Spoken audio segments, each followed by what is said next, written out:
भागकर शादी करना क्या उचित है। शालिनी एक अमीर लड़की थी। उसके पड़ोस का रहने वाला अनुराग अक्सर शालिनी के घर आया करता था। शालिनी के माता पिता से भी खूब बातें करता। घर के जरूरी काम भी उनके कर दिया करता था। शालिनी भी अनुराग से कभी कभी बातचीत कर लेती थी। एक दिन शालिनी ने अकेले में अनुराग से कहा, मैं तुमसे प्यार करती हूँ और तुमसे शादी करना चाहती हूँ। हम अमीर हैं, इसीलिए मेरे माता पिता तुमसे शादी नहीं होने देंगे। इसीलिए हम भागकर शादी करेंगे। अनुराग को ऐसी उम्मीद नहीं थी कि वह इस तरह की बातें करेंगी। अनुराग ने कहा, मैं अभी कोई फैसला नहीं सुना सकता। मैं शाम को अपना फैसला सुनाऊंगा। अनुराग अपने घर गया। वहां अनुराग की मौसी आई हुई थी।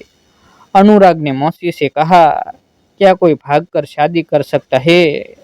भागकर शादी करने से दोनों तरफ के लोगों का रुपया भी बच जाएगा। इसमें आपकी क्या राय है। तब मौसी बोली, तू आज ऐसी बहकी बहकी बातें क्यों कर रहा है। तब अनुराग बोला, बस यूं ही जानकारी ले रहा हूँ।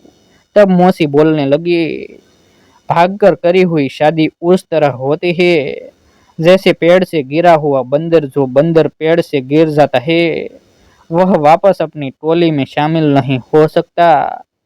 ठीक इसी तरह जो लड़की भागकर शादी करती है वह अपने दोनों तरफ के परिवार वालों के रुपये पैसे तो बचा लेती है, लेकिन वह इस बंदर की तरह वापस अपनी टोली में शामिल नहीं हो सकती। परिवार से दूरियां बढ़ जाती है। समाज और रिश्तेदार एक घृणा भरी निगाहों से उन्हें देखते हैं। अनुराग मौसी की बातें सुनकर शालिनी से मिलने चला गया और शालिनी को बताया, मैं तुमसे भागकर शादी नहीं कर सकता हूँ। अगर हम दोनों के परिवार वाले हमारी शादी से खुश है तो मैं शादी के लिए तैयार हूँ। तब शालिनी ने कहा, मैं तुमसे बहुत प्यार करती हूँ, लेकिन मेरे माता पिता कभी अपनी शादी नहीं होने देंगे, क्योंकि मैं अमीर हूँ और तुम एक गरीब हो। तब अनुराग ने कहा, तो क्या हुआ, तुम्हारे माता पिता जहाँ चाहे वहाँ तुम्हारी शादी कर सकते हैं। प्यार तुमने मुझे किया है, लेकिन मैंने तुमसे कभी प्यार नहीं किया। मैंने तुम्हें हमेशा एक दोस्त ही माना है, लेकिन तुम दोस्ती को प्यार समझ बैठी तो इसमें मेरा क्या कसूर है। अनुराग अपने घर आ गया और शालिनी के घर जाना छोड़ दिया। एक साल बाद शालिनी की एक अमीर घर में शादी हो गई। सुहागरात की सेज सजी हुई थी। शालिनी दुल्हन के जोड़े में बैठी थी। तभी शालिनी का दूल्हा जगदीश आया और शालिनी से कहा, मैं बहुत खुश नसीब हूँ कि मुझे तुम्हारी जैसी सुंदर और खूबसूरत बीवी मिली है। मैं तुमसे बहुत प्यार करता हूँ। तुम्हारे लिए मैं कुछ भी करने को तैयार हूँ। तब शालिनी ने कहा, तुम मेरे पति हो, तुम मुझसे प्यार करते हो, लेकिन मैं तुमसे प्यार करती हूँ या नहीं इस बात को मैं कह नहीं सकती। तब जगदीश ने कहा, शादी से पहले तुम क्या थी, किससे मिलती थी, किससे नहीं मिलती थी, मुझे उस बारे में कुछ नहीं जानना है। अब हमारी शादी हो चुकी है, इसीलिए अब हम पति पत्नी है, दुख सुख के साथी है, सुख दुख के साथी है। पिछली जिंदगी को भूल जाओ।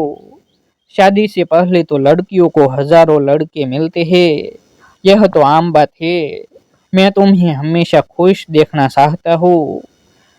तब शालिनी ने अपने पति को खामोश निगाहों से देखा और कहा, अगर तुम मुझे खुश देखना चाहते हो तो मेरी एक ख्वाहिश है, वह पूरी कर दो।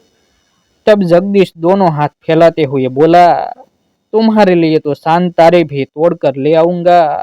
बोलो क्या ख्वाहिश है।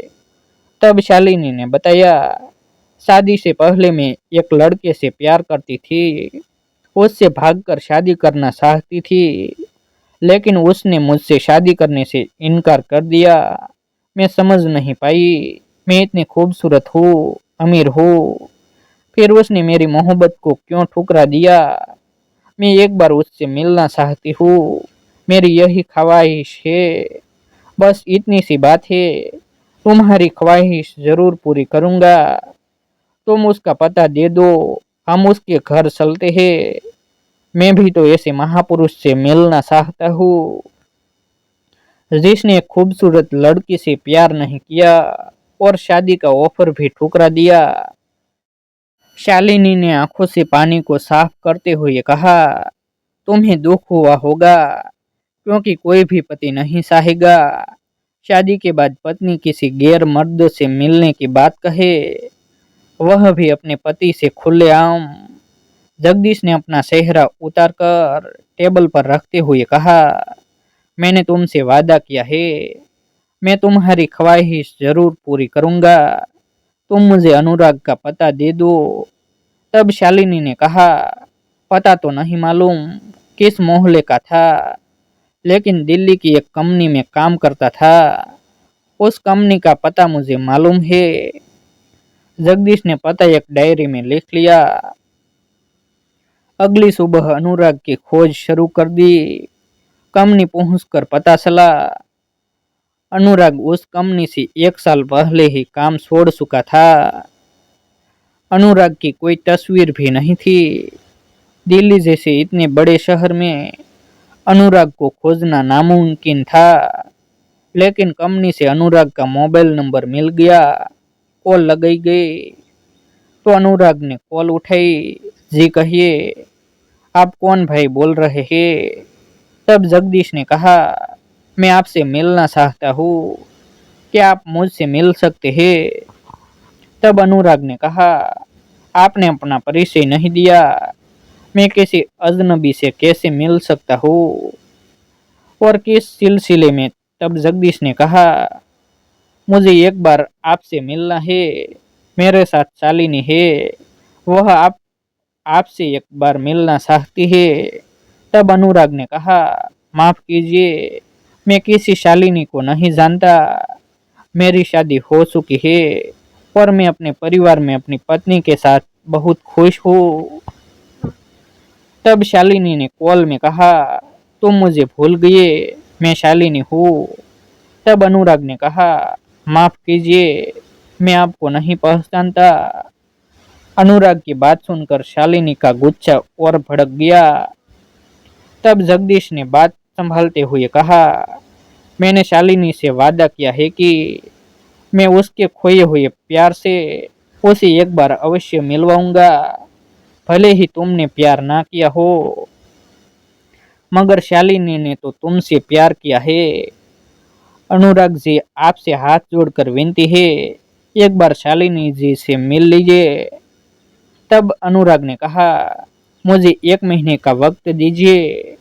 1 महीना तेजी से बीत गया। शालिनी के पति का फिर कॉल आया। तब अनुराग ने 1 और महीने का वक्त मांगा। इसी तरह 6 महीने बीत चुके थे। जगदीश ने 6 महीने के बाद अनुराग को कॉल किया। तब अनुराग ने कहा, मैं एक गरीब परिवार से हूँ, एक छोटी सी नौकरी करता हूँ, अपने परिवार में माता पिता और अपनी पत्नी की पूरी जिम्मेदारी विश्वास के साथ निभाता हूँ। मुझे 2 साल का वक्त दीजिए, मैं खुद ही आपको कॉल करके आपसे और शालिनी से मिलने के लिए आ जाऊंगा। 2 साल बीतने के बाद अनुराग को याद आया और उसने शालिनी के पति जगदीश को कॉल किया और कहा, मैं अनुराग बोल रहा हूँ, क्या शालिनी जी से बात हो सकती है? तब जगदीश ने शालिनी को फोन पकड़ा दिया, यह कहते हुए, अनुराग का फोन है, बात कर लीजिए, वह आपसे मिलना चाहता है। शालिनी ने जवाब दिया, कौन अनुराग? मैं किसी अनुराग को नहीं जानती, और फोन कट गया। अनुराग आज बहुत खुश था। वह शालिनी के मुंह से यही कहलवाना चाहता था कि मैं किसी अनुराग को नहीं जानती। अनुराग अच्छी तरह जानता था, शादी से पहले कच्ची उम्र में अक्सर लड़के लड़की आपस में प्यार समझ बैठते हैं। उस समय सिर्फ एक दूसरे के प्रति खिंचाव वह आकर्षण होता है। कच्ची उम्र में प्यार के मामले में जिद ना पकड़े। घर परिवार के बड़े बुजुर्ग से सलाह अवश्य ले। ऐसे ही नए नए प्रेरणादायक वीडियो देखने के लिए हमारे YouTube चैनल सब्सक्राइब करें और वीडियो को लाइक करें। फिर मिलते हैं एक नई स्टोरी के साथ।